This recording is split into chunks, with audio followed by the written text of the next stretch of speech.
Nek yang berobat nang pondok Khairat waras to. Oh saono kalau mejo tak untuk bisa. Wah ya. Umatnya lebih paling gampang. Bib, anak kepingin sebantu Habib sepi. Berapa deh waktunya? Paling banyak. Misalnya, ya macam-macam. Nek kepingin gini jadi ulama paling akeh rolas, paling abdul wolu. Sopo sembahyang duha 8 rakaat direk. Wis terus terang ae, wong subuh akeh rumput kok. Terus gimana caranya? Katanya Nabi, man shollat duha rakaatain lam yuktab minal ghafilin. Siapa orang yang sholat duha cuma 2 rakaat tok, lam yuktab, dia tidak ditulis minal ghafilin, tidak ditulis kelompok orang yang lupa. Apa maneh orang kalau megang duha ya, ini terus terang loh ya, kalau wajib ya harus ojo subuh ndak mek duha, akhirnya godo apisan duha sak subuh nih kurang ajar jadi malaikat. Katanya ulama, kata apa? Ada sebagian, ini bukan perkataan ulama tapi katanya hadis Nabi, la ghina ma'az zina wala faqra ma'ad duha. Apa katanya mereka? Tidak ada kekayaan akan dijadikan miskin oleh Allah, maaf, kalau orang suka zina. Gak ono ceritanya, itu zina soge, mari kita hancur. Kenapa? Hadis Nabi tidak mungkin keliru, perkataan ulama tidak mungkin salah. Tapi lagi tadi enak, wala faqra ma'ad duha. Tidak ada kefakiran bersama duha. Sampai rutin sholat duha, tidak akan luput yang namanya rezeki turun dari Allah. Ojo nak kepikiran, bensin munggah geneng no, kata munggah melip nang langit tak urusan. Pokok duha tak pegang. Gitu. Ini umatnya Nabi Muhammad. Manfaatkan. Dalam satu perkataan, dalam satu sabda Nabi Shallallahu Alaihi Wasallam, Nabi menyatakan apa? Katanya Nabi, ana haddukum minal anbiya. Ana haddukum minal anbiya. Katanya Nabi, aku ini merupakan bagian terbaikmu dari sekelompok para nabi. Artinya gini, kalimat ringkesing ini, kalau nabi itu dijadikan gacuan, nabi sudah dipegang, itu tidak akan rugi sama sekali. Akan rugi. Tak kasih contoh ya, ada seorang laki-laki ingin jaga pandangannya, ingin jaga perbuatannya, gunakan pakaian Nabi, dia tidak akan ketepatan maksiat, mau gak mau. Bukan karena Nabinya kadang-kadang pakaiannya izin. Aku takon, lah aku gak imamah, gak sorban, gak gamisan, kira-kira nonton biskup nang pipo berani gak? Filmnya apa? Finas belum 7 hari, kurang ajar. Hah? Ya apa? Oh enggak ya?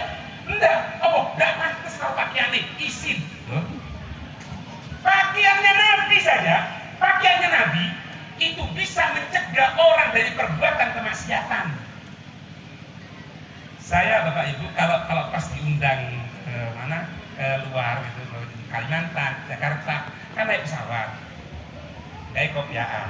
Pernah kejadian Ustaz, pakai gamisan kopiaan, ijenan. Saya dari pesawat turun, pas bangku 01 itu, nggak suwe. Ono wong wedok naik taruh kekurangan kain. Anak ngomong pilihan, ada. Cuma kurang kain. Pas jahit kurang kain. Mertu kalau buat tas, cerimuan. Aku mikir, lah ini. Nek sampai lumbu dijejerku, ono sing nutup, biar itu menarik. Oh mana yang saiki, wis, biar entek anak wis, meneng, enggak ngomong apa-apa, meneng. Apa yang terjadi? Ini berkah pakaiannya Nabi ya. Jangan sholawatnya, jangan ininya. Belum ini Pak, masih pakaiannya. Subhanallah, si perempuan itu berdiri manggil pramugari. Apa? Minta tukar tempatnya. Di sebelah sini ada laki-laki. Duduk sebelahnya, laki-laki itu pindah ke tempat anak, dia duduk di sebelah sana. Ojo kon ngomong betul dong, tak antemi. Ngomong betul ya. Ini satu contoh gampang. Guna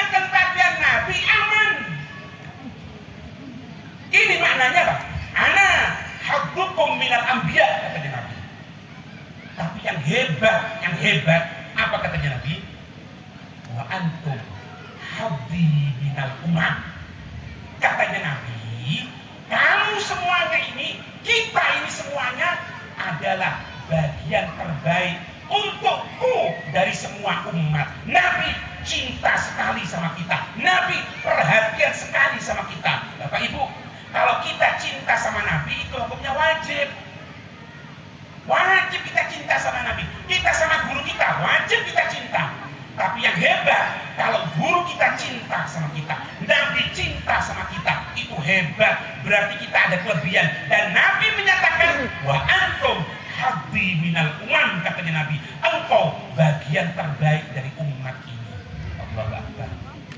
Makanya jangan kecil hati kalau jadi umatnya Nabi Muhammad.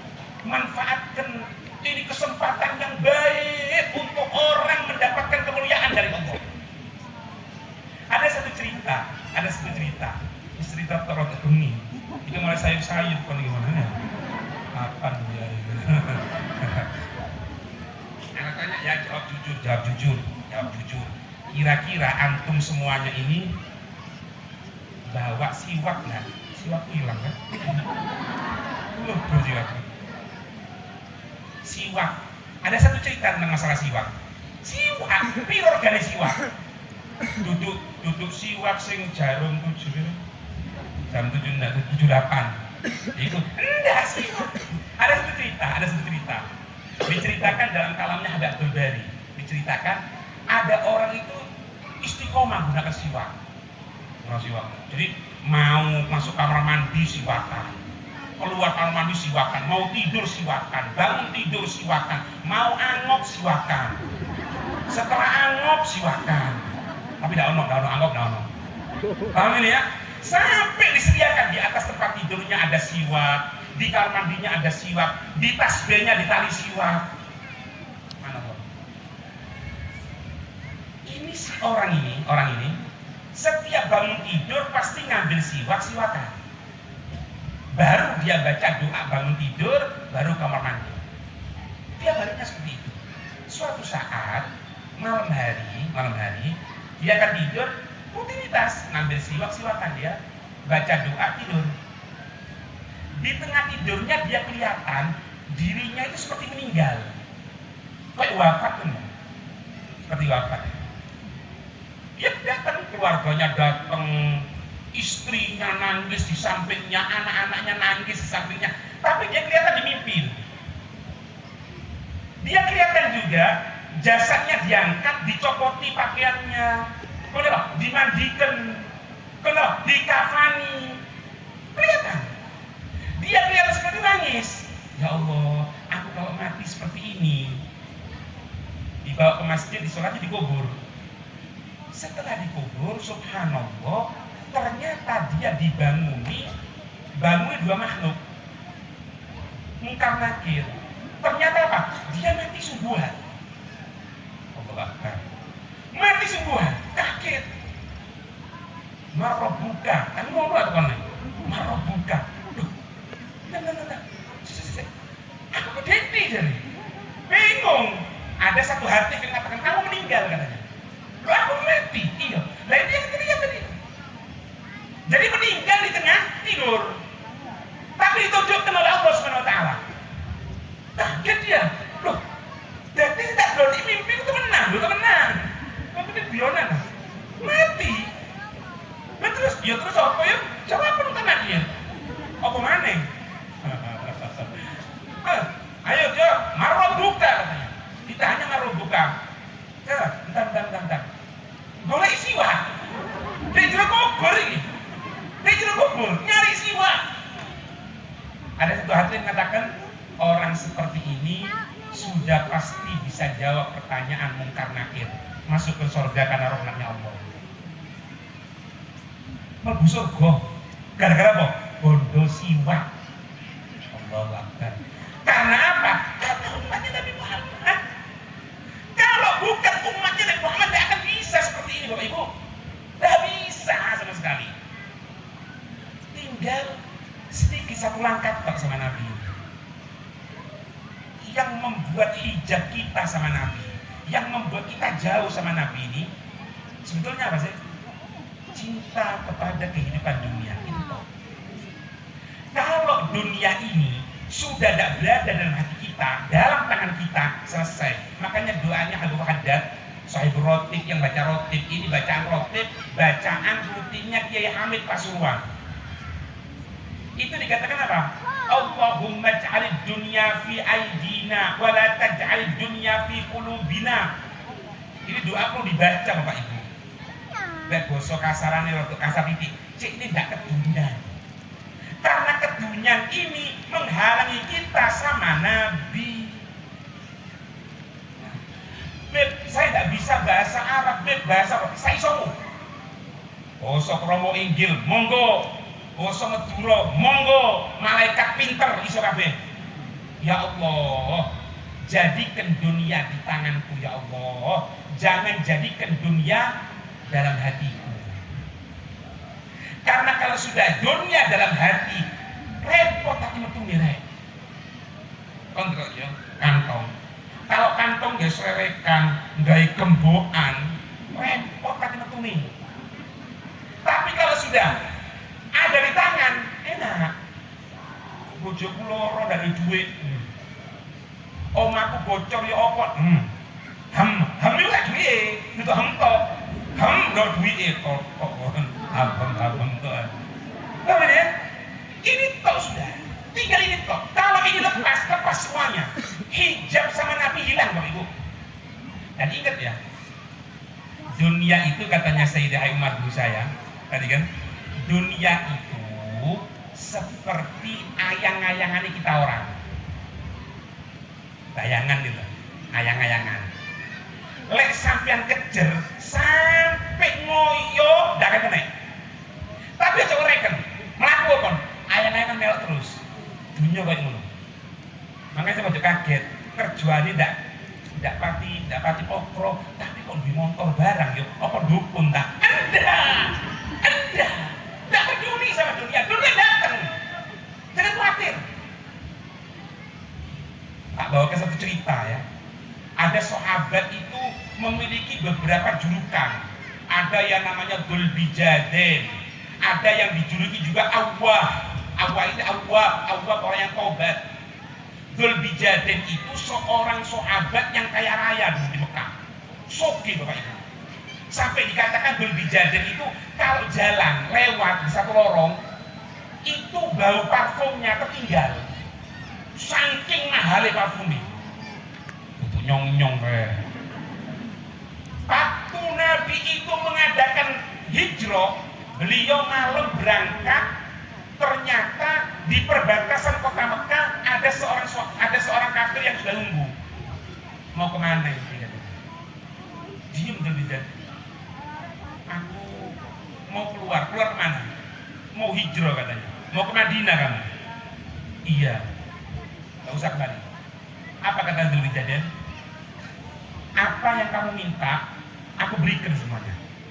Apa yang aku minta, aku berikan semuanya. Asalkan satu. Biarkan aku ngikuti Nabi ke kota Madinah. Jangan dicegah lagi. Betul katanya, betul. Mana kudamu? Diberikan kudanya. Mana uangmu? Diberikan semuanya. Pakaian diberikan. Katanya Dzulbijaden, ambil semuanya. Pokoknya aku minta pakaian yang aku gunakan ini untuk menutup auratku, jangan kau ambil. Kita tahu, tidak ada masalah. Sini semuanya. Ambil semua orang kafir. Dia berangkat ke kota Madinah cuma menggunakan dua pakaian kok. Pakaian bawah, pakaian atas. Datang ke kota Madinah, ketemu dengan Nabi bahagia, diceritakan kejadian seperti itu. Nabi menyatakan anta Dzulbijaden, engkau ini Dzulbijaden, Dzulbijaden khaliqain. Engkau ini adalah seseorang yang hanya memiliki dua pakaian yang kusut, yang kotor, yang tidak pantas. Apa yang terjadi? Hidup sama Nabi, dekat sama Nabi, hadir di majlisnya Nabi. Suatu saat di sahabat makanya lek tahlil ngenok kok moco Al-Ikhlas, moco Al-Falaq, moco An-Nas, kemudian moco ayat kursi, moco lillahi ma fis sama, kok dipetol-petol ngono apa? Oh, itu dalilnya sebenarnya. Itu kebiasaan sahabat Bilal kalau malam, kalau di masjidnya Nabi, beliau itu kalau baca Quran diambil yang pelan-pelan gini. Sahabat, katanya beliau, aku memang mengambil yang wangi dari yang wangi. Itu maksudnya. Lah Dzulhijjah ini kalau malam nggak tidur ibadah sama Allah, sampai begitu kerasnya dia menyampaikan dzikir kepada Allah, suaranya terdengar dari masjid, di luar masjid. Ada sahabat mengatakan, ya Rasul, ka'annahu mura'i. Ya Rasul, sepertinya orang ini orang riya ya Rasul. Apa kata Nabi?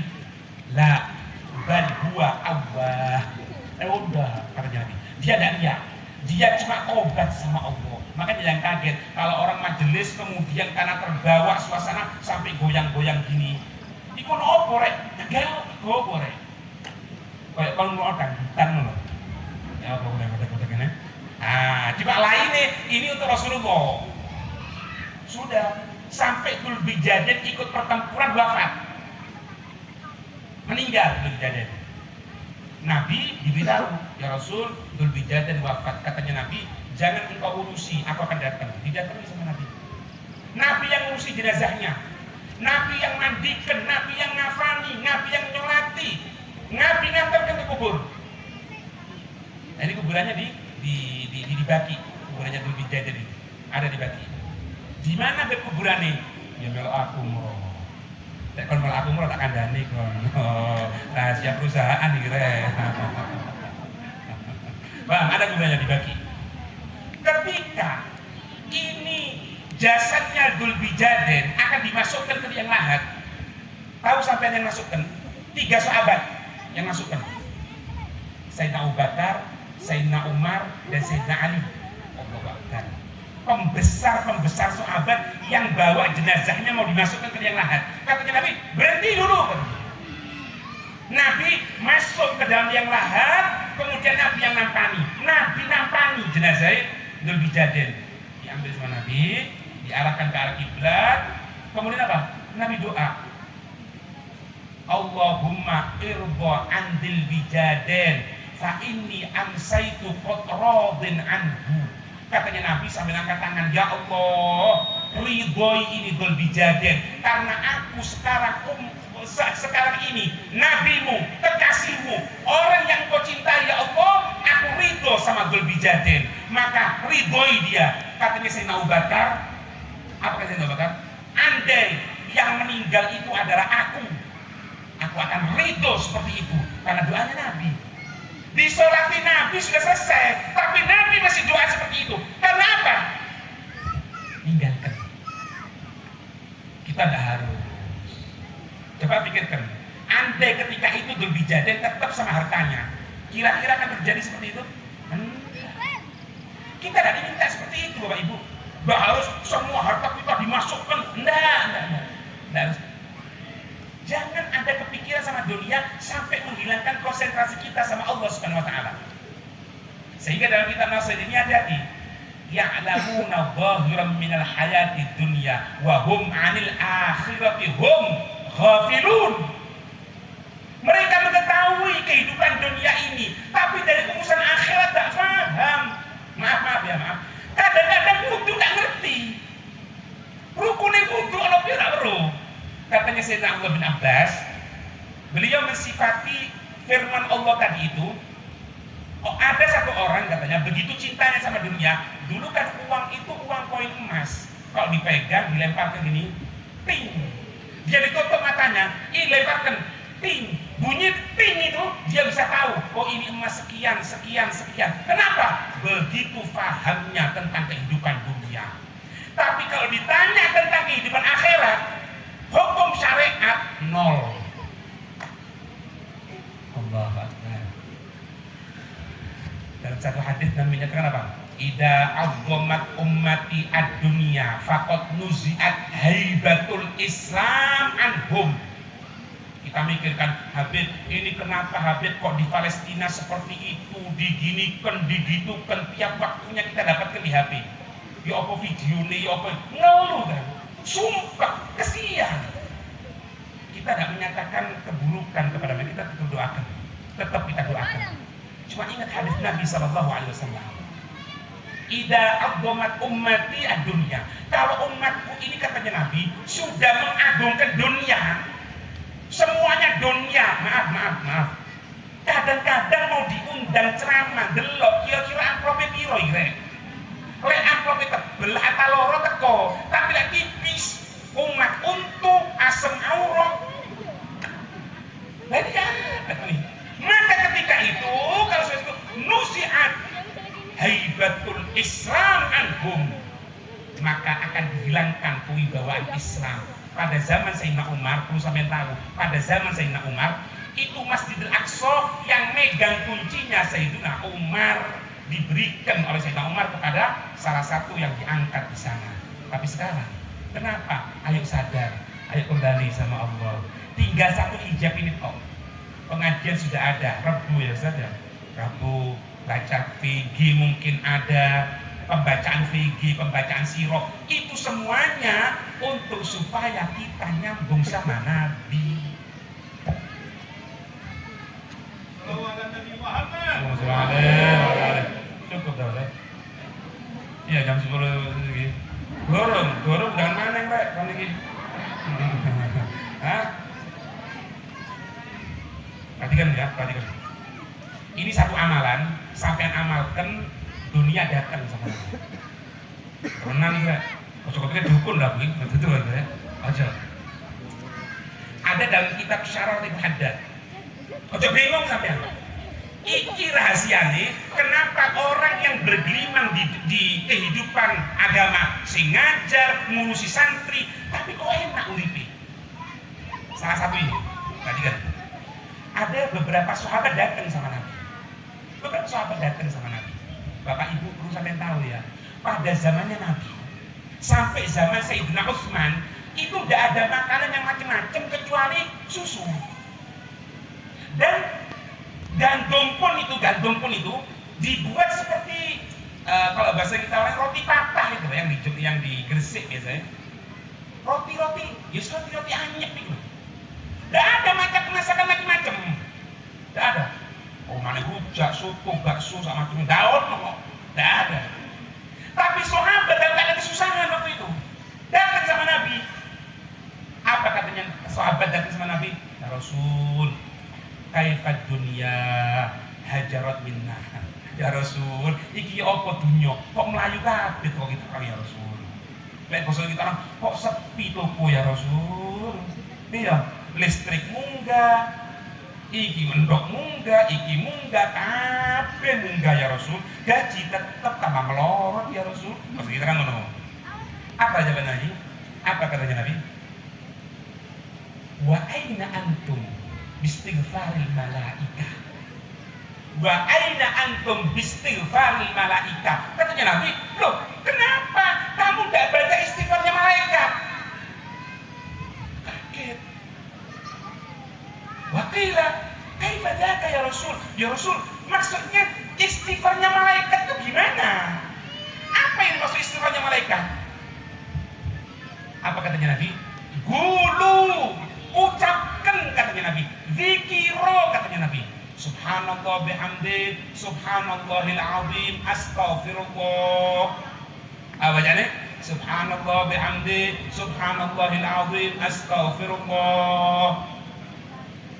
Taktikan dunia rahimatan ilaikum.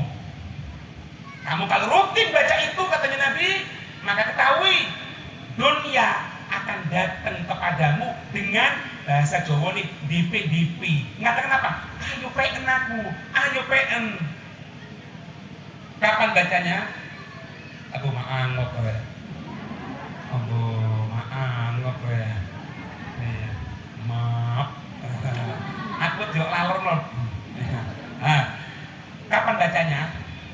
Bacanya qabla salatil fajar. Sebelum sholat fajar Berapa kali Habib? Ni'amar roh 100. Habib, biasanya di sini ini kalau sudah adzan cepet ke iqomahnya. Kalau seperti itu, setelah sholat subuh niatkan qodhoan. Apa bacanya? Subhanallah bihamdi, subhanallahil azim, astagfirullah 100 kali. Janji dari Nabi, as-shadiqul masduq, yang jujur, yang tidak pernah diragukan kejujurannya. Dunia akan datang sama kita. Allahu Akbar. Pasti meninggalkan jalan tadi kan? Iya, keter dunia enggak. Iya, lek zaman saiki ya cerita nih. Lek cerita nih, ayo moco iki mlebu surga. Amin. Iya amin. Tapi dunia teko langsung tulis. Tidak apa-apa. Ini salah satu faedah majelis. Diniatkan supaya jangan kita terganggu dengan dunia, sehingga kita bisa kontak kepada Allah, kontak pada baginda Rasul sallallahu alaihi wasallam.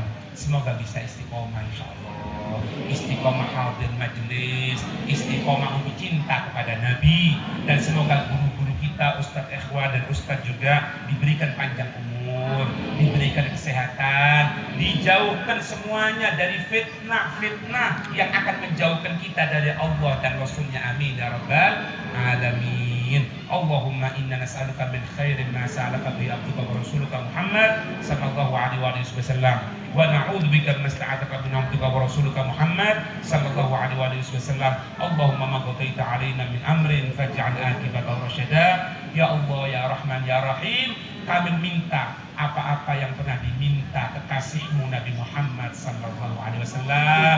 Ya Allah ya Rahman ya Rahim, kami juga berlindung dari apa-apa yang kekasihmu Nabi Muhammad pernah berlindung. Ya Allah ya Rahman ya Rahim, jadikanlah segala perbuatan kita, segala ucapan kita, bahkan takdir yang Engkau tentukan kepada kami ya Allah, semuanya penuh petunjuk, penuh bantuan darimu ya Allah. Rabbana atina fid dunya hasanah